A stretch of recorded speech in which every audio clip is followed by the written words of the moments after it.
sekalian, kita akan melanjutkan masih pembahasan hadis yang ke-9 ya.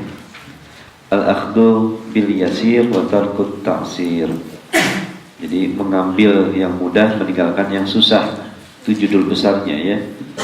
Al-akhdhu bil yasir wa tarkut ta'sir. Mengambil yang mudah dan meninggalkan yang susah. Saya akan ulangi pembacaan hadisnya. Mudah-mudahan ada keberkahan, karena ini merupakan hadisnya Rasulullah SAW. Beda dengan ucapan ulama, beda dengan ucapan kita. Jadi tingkatan yang kedua dari Al-Quran. An Abi Hurairah radhiyallahu taala anhu, yaitu Abdurrahman bin Sakhar radhiyallahu anhu qala. Ini nama aslinya Abu Hurairah siapa? Abdurrahman bin Sakhar. Qala, beliau berkata, sami'tu Rasulullah sallallahu alaihi wasallam yaqul, aku mendengar Rasulullah SAW bersabda, ma nahaitukum anhu fajtanibu, apa yang aku larang kepada kamu sekalian darinya, fajtanibu, maka jauhilah.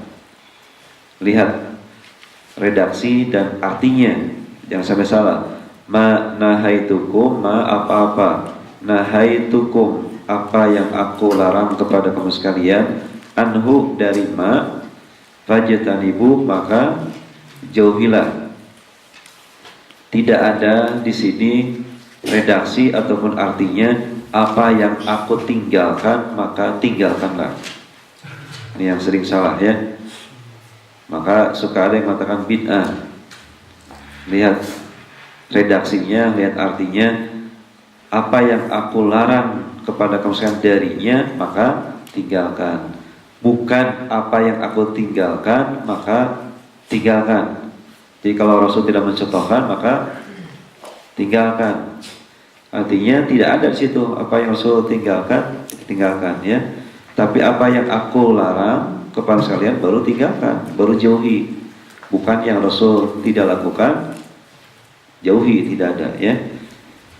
Wama amartukum bihi, wama, dan apa amartukum yang aku perintahkan kepada kamu sekalian, bihi, dengan ma, faktu minhu, faktu, maka datangkanlah, lakukanlah, minhu, darinya, ma mastata'tum, apa-apa yang kamu mampu. Jadi kalau Rasul memerintahkan kepada kamu sekalian, maka lakukanlah sesuai dengan kemampuanmu. Fa innama, maka sesungguhnya, ahlaka, yang hancur, ahlaka, hancur, alladzina, orang-orang, min qablikum, dari sebelum kamu sekalian, adalah kasratu masailihim, banyak bertanya, wa ikhtilafuhum, dan berselisihnya mereka, ala anbiyaihim, terhadap para nabi-nabi mereka.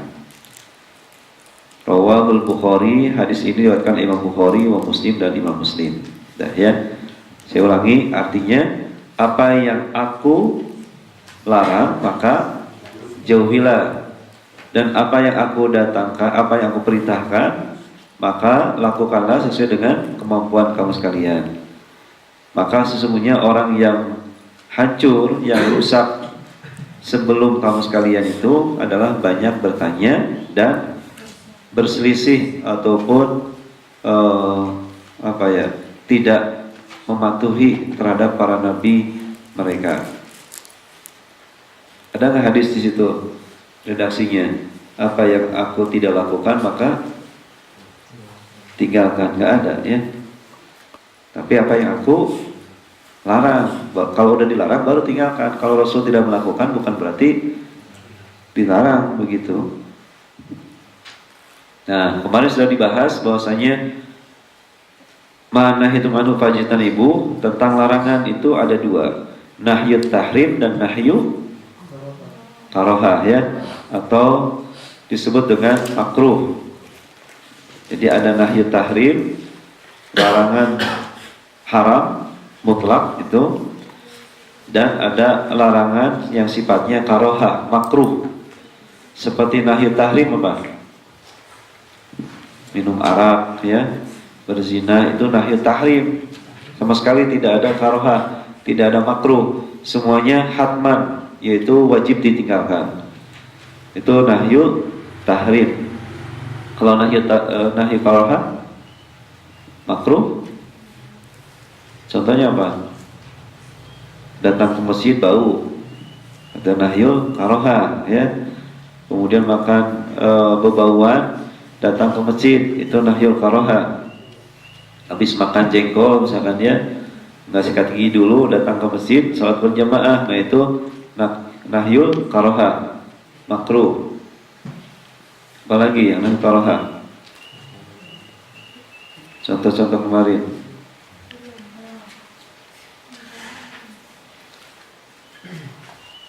Ya seperti makan bawang putih, bawang merah, dia mau salat berjamaah, dia mau salat Jumat misalkan mau hadir, atau bau ketiak misalkan ya, mau salat Jumatan, mau salat jamaah, nah itu nahyul karoha.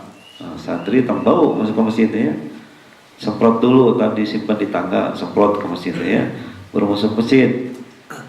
Yang masuk masjid mau jamaah bau, nah itu nggak boleh, namanya nahyul karoha. Kemudian yang kedua dari hadis yang pendek itu luar biasa nih, para ulama menjabarkan sehingga di sini nanti ada berkaitan tentang kaidah fikih. Di antaranya adalah ad-darurat tubihul mahdurat. Ad-darurat yaitu hal-hal yang madarat, yang bahaya, itu tubihul mahdurat, bisa membolehkan apa yang tadi tidak boleh jadi boleh gitu. Itu kaidah usul fikihnya ya, ad-darurat tubihul mahdurat. Apa yang menjadikan bahaya bisa jadi boleh, Alimna annama naha anhu nahyun tahrimun yajibul kafu anhu jumlatan wahidah. Kita tahu bahwasanya apa yang dilarang dengan larangan yang tahrim jelas diharamkan, maka wajib bagi kita untuk menahannya secara keseluruhan. Tidak boleh setengah-setengah. Misalkan minum arak setengah-setengah kayak gitu ya, nggak bisa, semuanya nggak boleh. Nahyut tahrim, wajib jumlatan wahidatan. Nah ini nggak boleh. Walakin al-mukallaf qad yaqa'u fi durufin tadarruhu ila fi'lil mahram. Akan tapi bagi mukallaf, bila terjadi masalah di situ yang menyebabkan dia melakukan keharaman, apa yang terjadi? Apakah boleh mendatangkan yang tadi dilarang atau tidak? Nah, tadi apa yang tadi Rasul larang maka jauhi. Maka turun dari hadis itu adalah ad-daruratu bil mahdurat. Apa yang tadinya tidak boleh jadi boleh. Yang haram ya, kalau yang makruh dilakukan boleh tapi dibenci, bagusnya ditinggalkan. Nah sekarang yang haram sama sekali, apakah boleh kita lakukan atau tidak? Maka datanglah di situ ada kaidah usul fikih, ad-darurat tubihul mahdurat. Yang tadinya tidak boleh jadi boleh. Contohnya apa? Tujuannya untuk meringankan kepada hambanya. Di dalam Al-Quran surat Al-Baqarah 173 Allah menjelaskan, A'udzubillahi minasyaitonirrajim, Bismillahirrahmanirrahim, famanitturra ghairu baghi wala 'adin fala isma alaihi innallaha ghafurur rahim. Faman maka siapa saja itturra yang terpaksa, ghairu baghin tidak melampaui batas, tidak keinginan, wala adin dan tidak melampaui batas, maka fala ismalaihi tidak ada dosa baginya. Innallaha ghafurur rahim, sesungguhnya Allah Maha Pengampun, Maha Penyayang. Nah, inilah sehingga keluarlah dari hadis ini, dari ayat ini dengan kaidah usul fikihnya ad-darurat tubihul mahdurat. Ulama yang membuat kaidah fikih. dari satu ayat keluar. Ini tidak sembarangan. Contohnya apa? Ibahatu aklil maita liman faqada at-ta'am walam yaqdir ala ghairiha. Seperti diperbolehkan kita memakan daging bangkai. Daging bangkai bagi yang tidak ada makanan sama sekali. Ini yang ada cuman daging bangkai nih. Gimana nih misalkan di bawah santri mana ada makanan, ini ada bangkai nih gitu ya. Misal ya, bangkai ayam misalkan. Boleh tidak? Boleh. Nggak ada lagi sama sekali. Aduh, kerebekan ini udah nggak ada lagi nih makanan. Bahaya kalau enggak saya mati nih. Nggak bisa sholat gitu, nggak bisa ngaji misalkan. Oh ada bangkai ini, maka boleh. Nanti ada syaratnya tentu. Kemudian wajawazu kashfil aurah litadawi amamat tabib, membuka aurat seseorang di depan dokter untuk apa? Untuk berobat. Untuk berobat. Misalkan akhwat nih berobat nih ke dokter, ikhwan. Nggak ada dokter wanita nih, yang ada ikhwan. Bagaimana? Boleh tidak? Boleh ditadawi, membuka auratnya amamat tabib di depan dokter. Tapi ada syaratnya, jangan sembarangan nih, jangan kebablasan. Atau wa ada muqaddiyadin min man alja'athu al-hajah wal faqru ila sirqah wa nawidzalika. Dan tidak adanya potong tangan bagi orang yang kelaparan ataupun punya hajat yang dia harus mencuri. Nggak ada potong tangan. Ya kan ada kisos kalau mencuri potong tangan. Ini tidak ada potong tangan nih. Karena ada hajat nih, karena kefakiran dia, sehingga dia mencuri. Tapi ada syaratnya tentu, jangan kebablasan. Walakin mimma yanbaghi tanbih ilaihi, akan tapi wajib diperhatikan. Wa ma yaqamu fihi al-katsir minan nas, yaitu yang terjadi ini banyak di kita, di manusia itu, indama yakhuduna hadhil qaidah ala itlaqiha, yaitu ketika mengambil kaidah ini secara keseluruhan. Jadi pamaniturah bagi wal adil ini ada syaratnya. Duna tahdidin li makna darurah. Tidak ada tanpa batasan arti daripada madarat, bahaya. Aw ma'rifatu li mudal ibaha allati tatarattab 'alaiha, ataupun sejauh mana nih kita tahu diperbolehkannya kita makan daging bangkai tadi ataupun buka aurat di depan dokter. Wa hatta la yaqau al-mukallafun fi hadzal khata', sehingga orang mukallaf seperti kita itu tidak terjadi kesalahan dalam mengambil sikap. Najidul fuqaha haddadu ma'na darurah. Kita akan menemukan para ahli fikih, para fuqaha, mereka membatasi arti daripada darurat itu seperti apa. Yang kebablasan ya. Jadi oleh para ulama, para ahli fikih dibatasi apa arti darurat. Darurat itu bima yaj'alul insan fi khatrin yuhaddiduhu abil maut, yaitu yang menjadikan manusia itu dalam bahaya, seperti hanya mau wafat, mau meninggal dunia. Au bi itlafi adwin min a'dhihi aw ziyadatin marad, ataupun takut kehilangan anggota tubuhnya nih, harus diamputasi nih si tubuhnya, ataupun tambah sakit, tambah parah nih, kalau tidak makan ini tambah sakit nih parahnya, nggak ada obat yang lain. Nah, ya, wa nahwi zalika, dan semisalnya.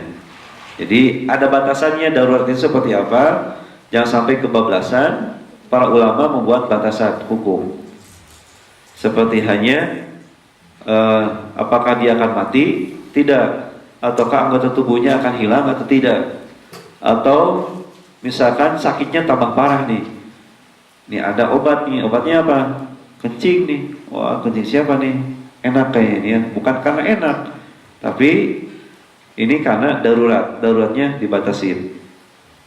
Wa nahwi zalika mimma yata'adzar mahu qiyamu masalihi hayat, yaitu yang diperbolehkan sehingga kehidupan itu bisa berlanjut, ada kebaikannya.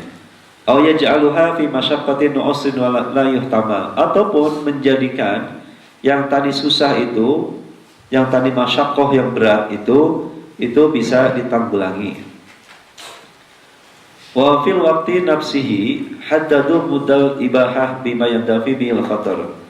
Nah, dalam hal ini, dalam waktu yang kita tahu bahwasanya pembatasan diperbolehkannya itu jangan sampai membuat orang kebablasan, dan tadi ada batasannya sehingga khotor ataupun bahayanya bisa hilang.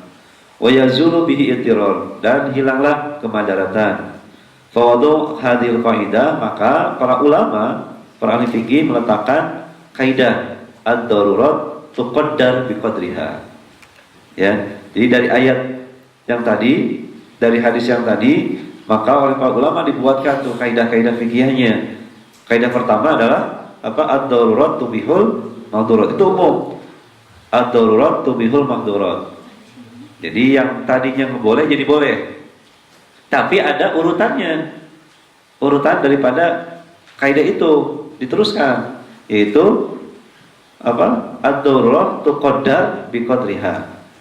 Jadi kemadaratan itu disesuaikan dengan ukurannya. Jadi disesuaikan, jangan sembarangan.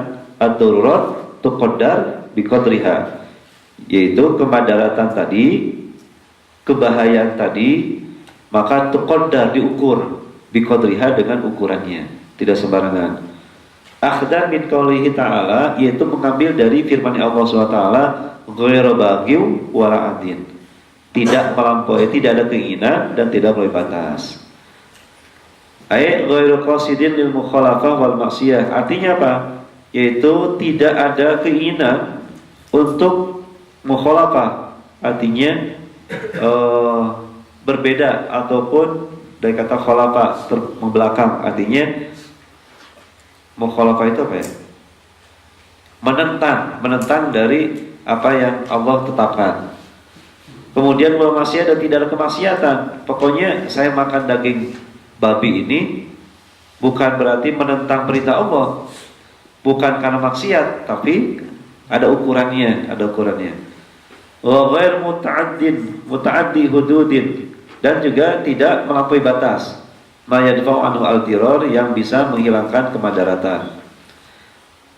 Faman ittarra li aklil maitah, barang siapa yang terpaksa untuk memakan daging bangkai, laisa lahu ayyam tali minha aw yadakhir, bukan berarti dia boleh memakan daging bangkai itu untuk mengenyangkan perutnya, ataupun lumayan disimpan di kulkas misalkan ya. Nih, tidak boleh. Misalkan lagi kelaparan, aduh lapar pisan nih, kalau nggak bahaya nih, bisa mati misalkan ya. Nah, kemudian udah misalkan ada babi di depan asrama, udah pencit gitu ya, atau ada anjing misalkan ya, geresek gitu ya, dipencit. Kemudian makan sekenyang-kenyangnya, masih ada sisa, simpan lagi di kulkas gitu ya, di kulkas. Apakah boleh? Tidak boleh itu. Tadi ad-darurat tuqaddar biqadriha. Harus hafal ya. Tadi yang pertama, kaidah yang pertamanya apa? Ad-darurat tubihul mahdurat. Kemudian urutannya ke bawahnya adalah ad-darurat tuqaddar biqadriha. Kemudian wa man turra ayasru qaliyut am iyalahu laisa lahu ayakhud ma yazid min hajati yaumin wa lailatin. Kemudian seseorang yang terpaksa mencuri untuk berikan makan kepada keluarganya, kemudian dia ngambil ke paburan, misalkan santri, wah paburan ya, buah-buahan ini lumayan, ambil aja buah cengek kemudian diambil, kemudian disimpan di kulkas, oke, simpan. Kemudian sehari semalam dia simpan aja untuk sehari semalam, tidak bisa untuk kebutuhan sehari semalam, cukup ketika itu saja. Nyuri ya dengan niat tadi ghairu baghi wala adid, tidak ingin saya itu mencuri, tidak mau menentang perintah Allah nih, larangan Allah tidak mau, dan tidak melampaui batas, boleh ambil buah, satu buah aja cukup ya, kemudian dimakan, alhamdulillah. Jangan sampai kenyang itu jadi bahaya lagi, nggak boleh. Jangan disimpan di kulkas juga nggak boleh gitu ya, atau di lemari atau bagi-bagi yang lapar, ayo saya dapat nih, jadi boleh nih, nggak bisa. Itu diukur kemadaratan tersebut. Kemudian paman kana dzarasi simalin qalilin laisa mutar li ta'amul ma'bir riba li usa' tijaratahu, atau yang punya modal dia yang kecil, sehingga dia ketika itu mau jual beli, mau bisnis, tapi pakai uang riba, nggak boleh itu, nggak boleh. Tapi kalau dia kepepet nggak punya sama sekali ini, aduh susah minjem kemana-mana, susah ini. Udah aja lah ke bank, gitu ya, ke bank untuk bisnis. Nah sewajarnya bisnis juga dan bisnis misalkan jual beli mobil, ini pada minjem ke bank, itu yang nggak boleh. Riba, ada ribanya. Jadi secukupnya. Wa man kana lahu maskan sagirin mutatarat laysa mutarat kadzalika. Termasuk juga yang punya rumah ya. Punya rumah nih. Udah cukup untuk tinggal untuk tidur dengan keluarganya. Pengen rumah gede nih. Nggak cukup, nggak puas. Akhirnya dia pinjam ke bank sehingga ada riba. Nggak boleh itu. Nggak boleh. Sehingga ngambil sikap yaitu ad-darurat tuqaddar biqadriha. Tidak sembarangan. Kemudian contoh-contohnya ya.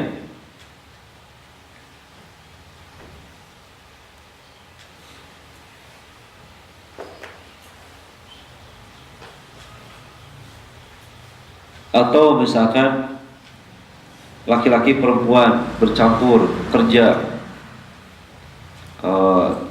supaya halal misalkannya, tidak sembarangan, itu harus ada batasannya.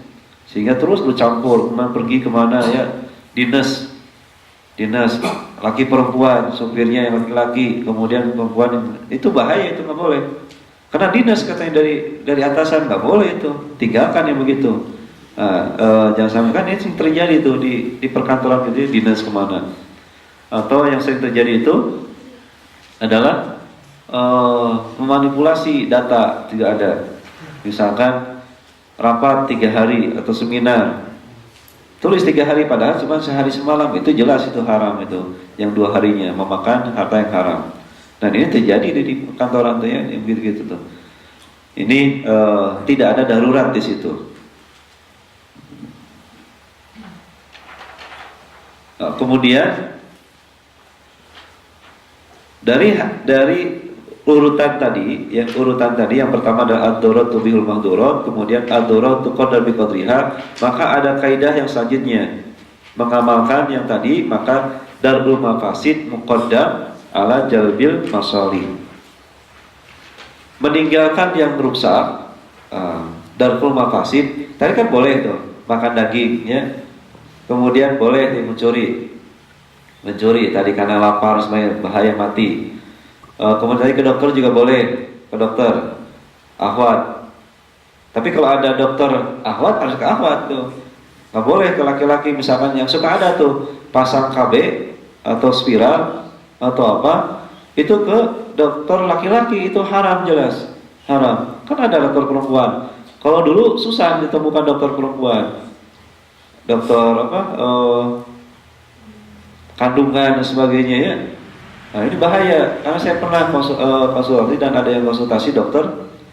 Ketika itu pernah satu kloter, dia dokter kloter dan dia dokter kandungan. Gimana dok, itu kok bisa begitu katanya. Jadi niatnya juga beda, dia pengen mempermainkan alat vitalnya perempuan aja ya. Kemudian juga ingin pokoknya niatnya nggak bagus gitu. Nggak bagus, kan itu haram, jelas haram. Ada juga yang saya pernah temukan juga kasus yang pernah ke dokter laki-laki itu nyarinya ada yang ganteng, si dokternya juga, si wanita itu, padahal dia punya suami. Coba saya kemana ke dokter kandungan, nyari yang dokternya pun pilihan, oh ini mah dokternya cakep nih, jadi ke sana. Nah ini jelas haram ya, jelas itu ayatnya juga, kalau hadisnya juga jelas, itu haram mutlak. Haram mutlak itu tadi nggak boleh, tapi ada urutannya. Kalau tidak ada sama sekali nih, bahaya nih, bisa sakit, maka boleh. Kalau tidak ada dokter perempuan sama sekali. Nah, akan tetapi nih diutamakan lagi dengan kaidah yang selanjutnya, darul mafasid muqaddam ala jalbil masalih. Meninggalkan yang mafasid, yang bahaya, yang rusak, itu lebih didahulukan daripada mengambil maslahat. Jadi sekemampuan kita. Aduh, tapi kalau bisa kita tahan, ya tahan dulu, tahan. Berapa kuat nih nahannya?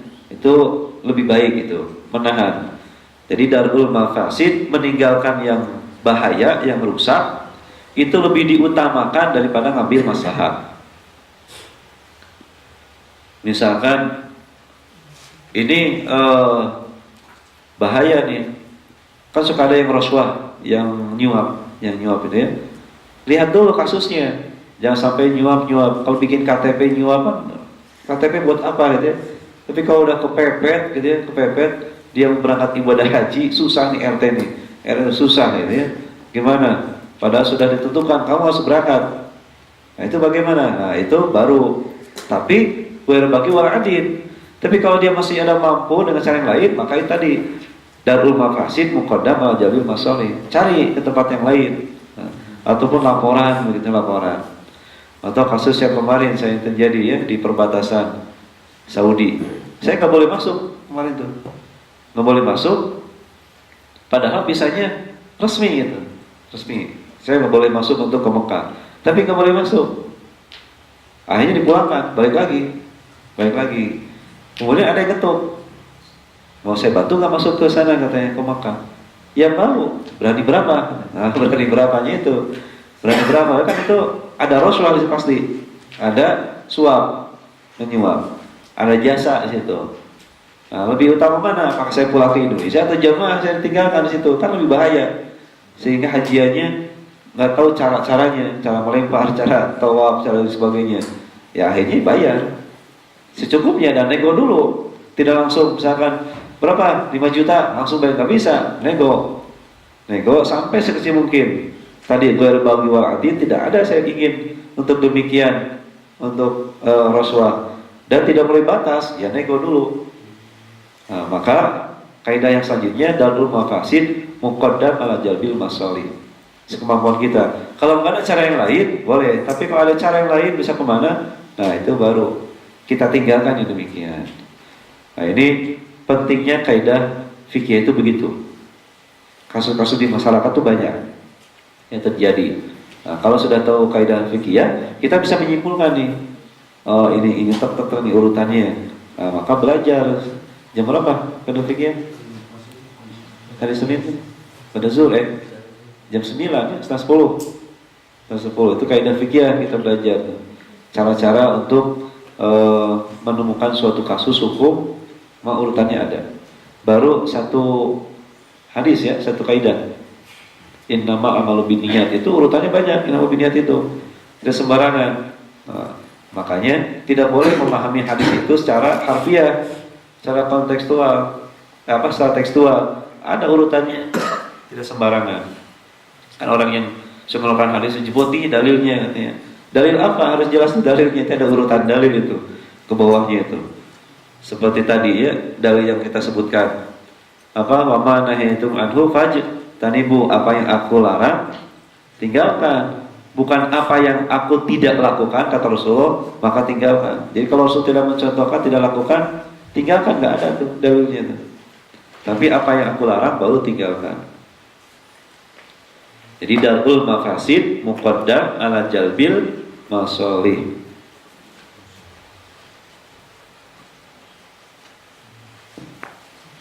Wa man kana lahu muamalah laysa mutarran li dab'i rasyah hatta yasiraha. Wa man kana lahu alaqat ma'an nas laysa mutarran li ayat jismahum ala mawaidil khamri wa yaskut an munkarihim. Jadi gini, di dalam masalah ini gini. Misalkan seseorang bergaul dengan peminum khamr. Nah, kaidah fikih disebutkan yaitu darul mafasid muqaddam ala jalbil masalih. Kita lebih baik jangan bergaul dengan orang yang suka minum khamr gitu. Bahaya. Itu lebih baik kita ngambil yang aman, dia mah suka maksiat ya, suka berzina, suka main riba dan sebagainya. Nah, darul mafasid muqaddam ala jalbil masalih. Lebih baik kita tinggalkan yang demikian itu. Lebih aman meninggalkan yang haram, meninggalkan takut kita terbawa dengan orang tersebut. Wah, orang dia mah suka merokok nih, teman tuh ya. Kalau enggak bahaya, saya akan kebawa. Maka kita ambil sikap, kita hindarkan berteman dengan orang yang merokok gitu. Jadi jauhi. Kalau kita tidak mampu nih, itu lebih.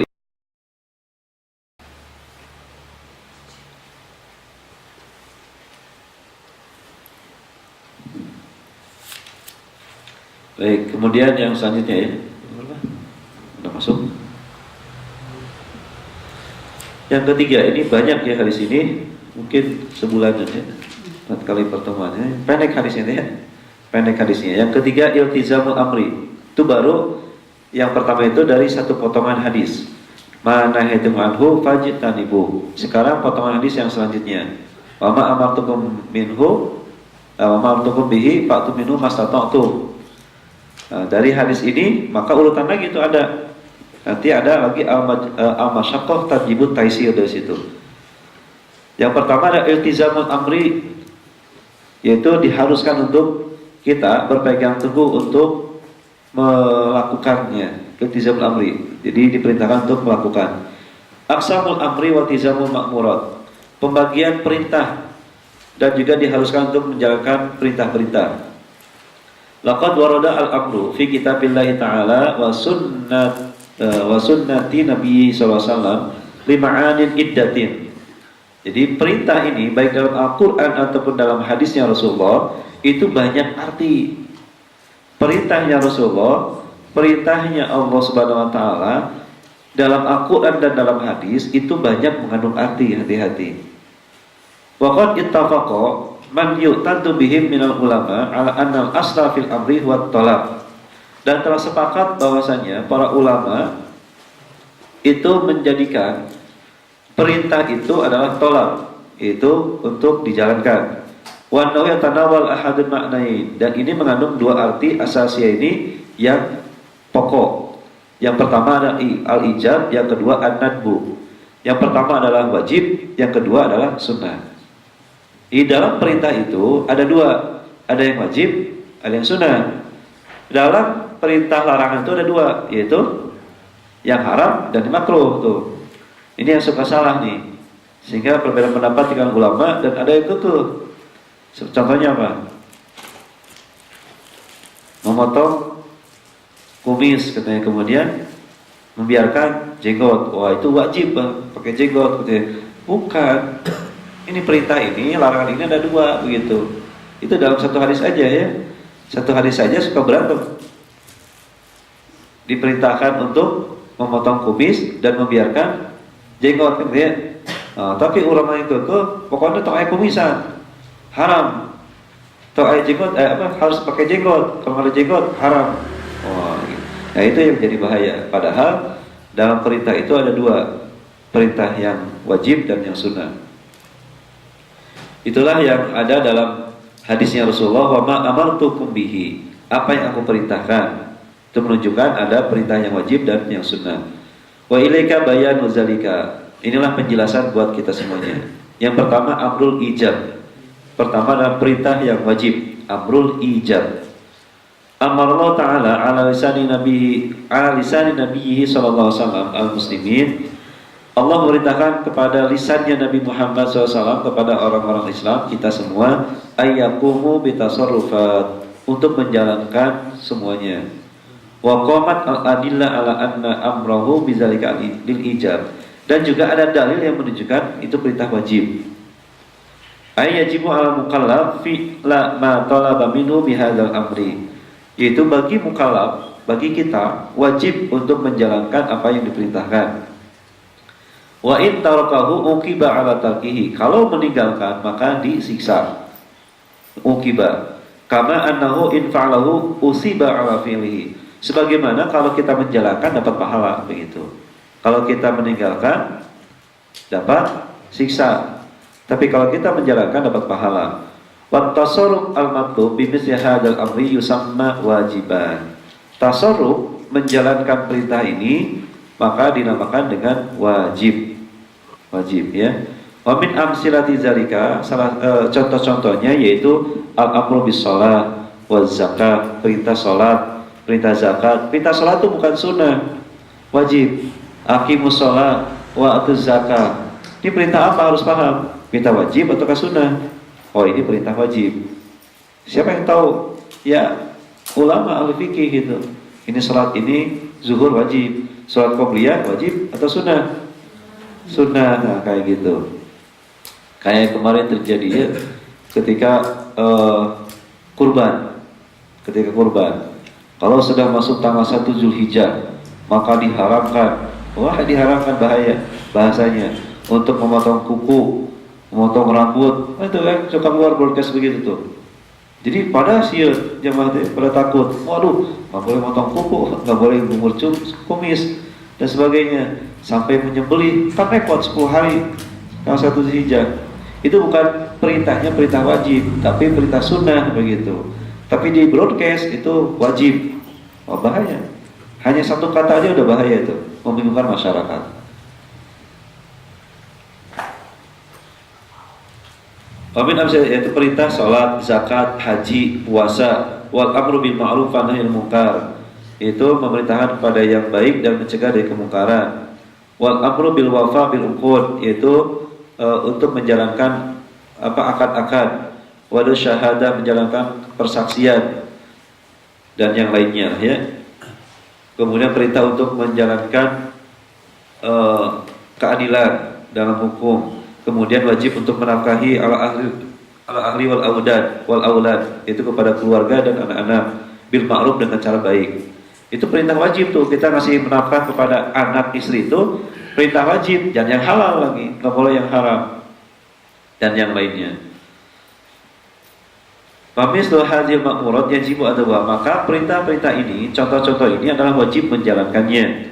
Wala yajuzu at-tasahul fi syai'in minha, dan tidak boleh untuk menggampangkan hal ini. Tidak boleh kita tidak melakukannya. Wala yu'zar al-mukallaf fil ikhlal biha, dan tidak diperkenankan bagi mukallaf untuk tidak melakukannya.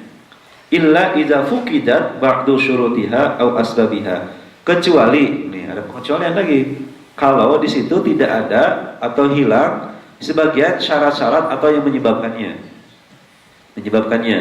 Au halat al-mawani duna tahqiqiha, atau tidak ada yang larangan-larangannya, atau iltabasa adauha bidrupin taqa al-qaib biha fi harajin uslin, atau ketika itu bias untuk menjalankannya, maka apakah boleh atau tidak, kayak gitu ya.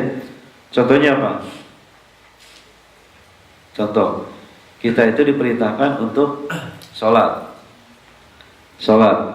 yang 5 waktu nanti ada urutannya tuh. Maka bisa menjadikan boleh kita meninggalkan sholat 5 waktu, boleh nggak? Hah? Kalau sudah meninggal itu beda lagi ya.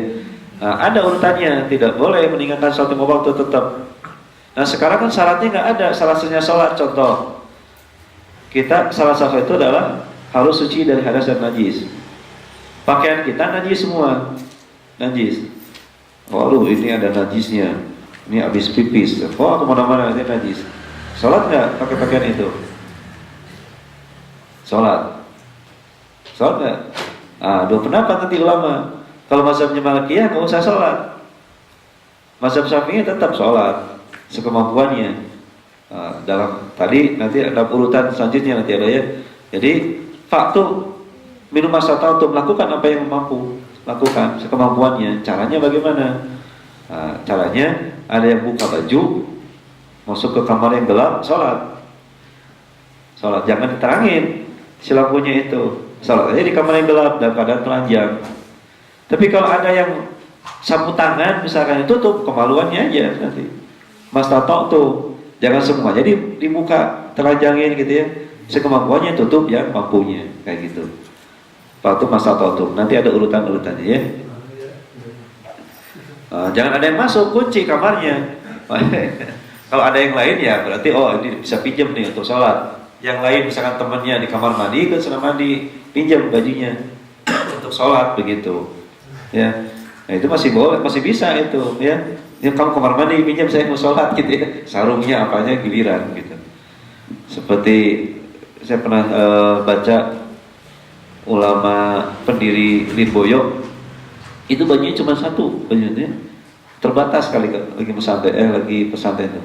Jadi kalau lagi ngapalin Alfiyah kitab itu, beliau nyuci, kemudian masuk ke kolam, kemudian dijemur sampai ngapalin terus di dalam kolam itu.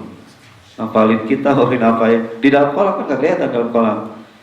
Kemudian kalau kering dia buka naik, kemudian pakai itu sampai begitu. Mau belajar, kita bajunya numpuk tuh akhwatnya. Ikhwan apalagi jangan banyak-banyak bawa baju tuh ya. Kalau perlu satu giliran. Giliran. Itu siapa? Syekh Abdul Karim, pendiri Lirboyo itu sampai begitu. Puasanya 40 tahun untuk mendirikan pesantrennya, sehingga sampai sekarang pesantrennya alhamdulillah 40 tahun beliau untuk puasanya. Syekh Abdul Karim, Syekh Abdul Manaf. Nah sampai begitu ya, termasuk yang kemarin yang kedatangan ke kita siapa? Kiai Haji Ulin Nuha, itu bapaknya luar biasa itu, alim ulama besar. Kata Kiai Lirboyo ada 3 ulama yang tidak ada bagaikan ikan yang nggak ada tulangnya, saking bersihnya. Itu bapaknya beliau. Jadi Kiai Arwani, Mbah Arwani, Buya Dimyati, satu lagi siapa ya? Mbah Mangli kalau salah itu ya. Kata Kiai Marus Ali itu ulama yang benar-benar warok, yang benar-benar alim. Kalau nggak salah 2 tahun Mbah Arwani itu tidak makan tidak minum 2 tahun dalam sakit. Ditanya oleh Kiai Imam Yahya masalah, Bah makannya gimana, di mana? Makannya di surga. Begitu. Jadi nggak makan nggak minum aja 2 tahun itu. Dalam keadaan berbaring udah sakit ya, lama sakitnya, dan dimakamkan di pesantren situ. Nah itu anaknya, dan alim luar biasa ya, alim, bersih katanya, bersahaya. Dan yang pertama yang membuat Qiraah Asyarah ya orang tuanya, Qiraah Asyarah di Indonesia. Jadi sebelum pesantren ke Kerapiak oleh Mbah Munawir itu suruh pulang, bisa pesan sini tapi harus membuat karangan kitab Qiraah Asyarah masalah. Akhirnya oleh orang tuanya Kiai Arwani itu buat tulisan, dan sampai sekarang dipakai itu kitabnya Qiraah Asyarah kalau salah ya. Nah, muridnya yang kemarin Kiai Ustaz Mansur, nah, itu udah Qiraah Asyarah itu yang pernah di sini dan pernah doa di situ, 4 pojok asrama itu alhamdulillah jadi itu. Ya, dengan diazanin oleh beliau kemudian berdoa di 4 titik, nah, insya Allah nanti alhamdulillah cepatnya jadi asrama. Nah, jadi datang ulama itu penting ya, penting. Coba proposal kan numpuk aja tuh, proposal nggak pernah kemana, proposal ada aja nih proposal. Itu pentingnya doa, ya, pentingnya mendatangkan ulama itu begitu. Ya alhamdulillah mungkin itu, nanti kita lanjutkan, masih baru poin yang pertama ya, amrul ijab, perintah wajib. Nanti amrul nadbi, perintah sunnah, perintah sunnah. Nah, mudah-mudahan manfaatnya. Insyaallah kita lanjutkan nanti 9:30 tentang kaidah fikihnya ya, kaidah fikih. Sudah difotokopi ya? Belum ya. Ya. Nah, kita ini dengan kifatul majlis, subhanallah bihamdika asyhadu an la ilaha illa anta astaghfiruka wa atubu ilaik. Assalamualaikum warahmatullahi wabarakatuh.